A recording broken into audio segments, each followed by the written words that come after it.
Hello there, it's Mrs. Nugent. I'm here to talk about my book review and one of my favourite books when I was growing up.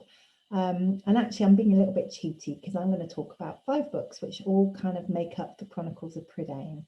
And this is something I probably started reading, if I'm honest, probably before I got to high school. The first book, I probably read it when I was in year 6, maybe. I'm not quite sure when I started reading it. But certainly the books, there's 5 books in the Chronicles, and I know that I read those over probably year 7 and then year 8, and possibly into year 9, but certainly in year 7 and year 8. And I've even read them since as an adult, and I've still really enjoyed them as an adult. So basically, the Chronicles of Prydain are set in the kind of kingdom of Prydain, and it's essentially a fantasy coming-of-age saga. Which is loosely based on Welsh mythology, and it's set in this fictional kingdom of Prydain, which you can see behind me on my map. Okay, it seems like a bit like Wales because it's obviously based on Welsh mythology. There are places called the Isle of Mona, which is quite clearly Anglesey, and basically it has some very equally tricky names, which made reading quite interesting when I was probably a little bit younger. But it's about this person called Taran, and it follows his life really over the series of the 5 books, on his journey from being an assistant picnic keeper and being a very slightly sort of stubborn and rebellious teenager who wants to be a hero. And then over the kind of adventures that he has, he starts to understand that being a hero is not quite the fun and excitement that he thought it might be. And he sort of grows up a lot and therefore becomes ready to take on some great responsibilities. And he has lots of adventures along the way. And so he basically goes, this is the map that goes with the first book. And there's various different places you can see, like the Eagle Mountains and Cerdachiel, and Mount Dragon, and a Nugent, which is the kind of evil kingdom. And he starts his journey down in Cerdachiel, okay? And has, like I say, lots of adventures along the way.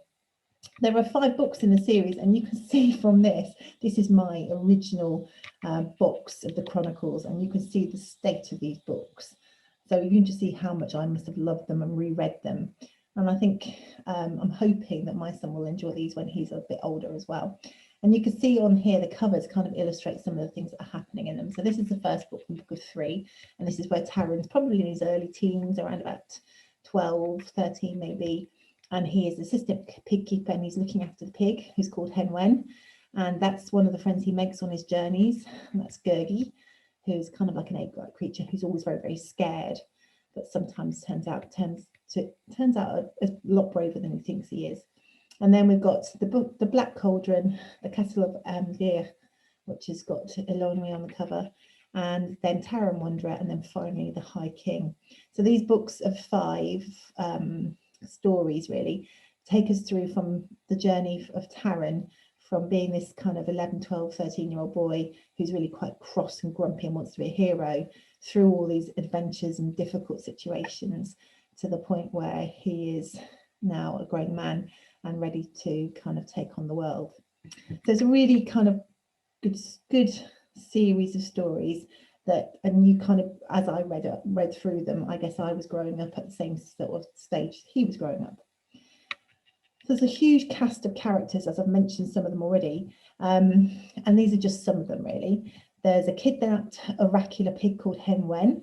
By oracular, she can talk, but she talks basically by pointing to these kind of word sticks, and so she can predict the future. She's very valuable, and he's there to look after her, and one day she gets kidnapped, and that's the beginning of the adventures. And then there's the old enchanter called Dulban. Taran thinks he's just an old man, and he's really grumpy because he gets kind of told what to do all the time, and he wants to do his own thing. But actually Dulban's very powerful, and that's something that Taran comes to realise over time. There's also a grumpy invisible member of the fair folk, a bit like a dwarf, who can he's not invisible all the time, but he can turn himself invisible, but it makes his ears sting. So it's always quite funny because he always gets very grumpy when he's been invisible.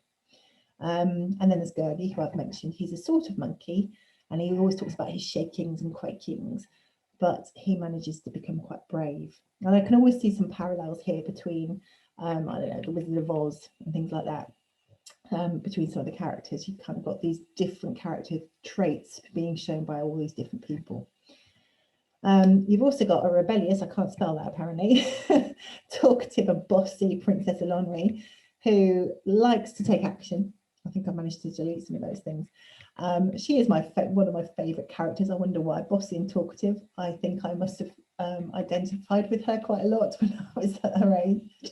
Very good. And again, she grows up over the stories as well, because she becomes part of Taryn's kind of group of friends, and they have all these adventures together.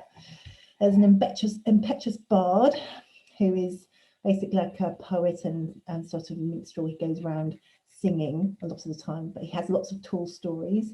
Fludor Flam, I'm not sure if that's the Welsh pronunciation for it, but that's how I always pronounced it. And he has a magical harp, and every time he exaggerates a story, or basically exaggerates the things that he's done, a harp strings breaks. So, and he always shouts, "Great Bellin!" And it's just quite funny. I quite like him. And it's just, he eventually over time, he becomes kind of used to trying not to exaggerate. He learns to do that. There's various witches and enchantresses, most of them tricky, a lot of them evil, which they kind of come up and these are some of the situations that Taran has to overcome with his friends. There's an evil warrior called the Horned King, and he has these deathly zombie-like army called the Cauldron Born, because they're made in a cauldron. So they're a bit scary. There's an evil land of the dead called Nugent, and his evil overlord Aron. So again, there's always this kind of underlying theme of this fight between good and evil. And then there's the Sons of Don, who are the goodies, I guess, and that's including Prince Gwydion, who try to reign Prydain fairly and in peace, and keeping Anuvin and Aron at bay. And Prince Gwydion kind of becomes like a mentor to Taran. And Taran really looks up to him and wants to be like him. Okay, and then essentially this book is really about good versus evil. It's about the ability of people to achieve more than they think they're capable of, which I think is something that we all come to realise as you get older, that you can do more than you think you can, and sometimes you just have to believe it. So it's quite a powerful book in that way.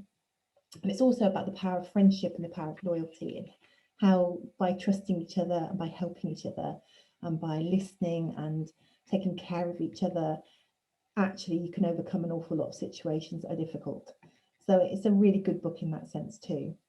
It's something that I'd like to say, you can see by the spines, I've gone back to and reread, and it kind of comes off the back of things like when you were young, if you read The Lion, the Witch and the Wardrobe and all of that series, like Prince Caspian and all of those, then this is a very similar sort of book, but kind of it feels like it's set in the medieval period, really. It's kind of feels like it's set, back in the sort of the days of sort of medieval knights, really.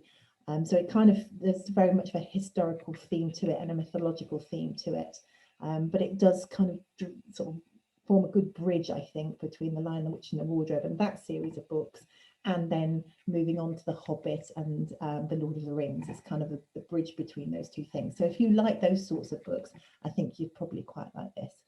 But like I say, I probably was reading it mostly in years 7 and 8, but I have read it as an adult as well. So it kind of does span different age groups. I'm not naturally somebody who's particularly into fantasy, I don't think. I do now and again read that, but I think it does a lot of things besides the fantasy. Like I say, there's a lot of sort of human themes within it. I was really excited when I was about 14 to hear that there was going to be a movie about it. But then I was absolutely gutted when I found out it was actually just Disney doing a cartoon version. I still think it would make a fantastic movie, but I didn't like what they did with it in The Black Cauldron, which is what came out. I'm never a big fan of Disney anyway, and it just sort of seemed to miss the point a little bit. But I guess it's something that you could watch and have a look at and see if you enjoyed. But I think the book has so much more in it. So yeah, that's my recommendation. That's my book review. It's actually 5 books, and it is the Chronicles of Prydain. All 5 of them are amazing. I absolutely love them, and I hope you do too.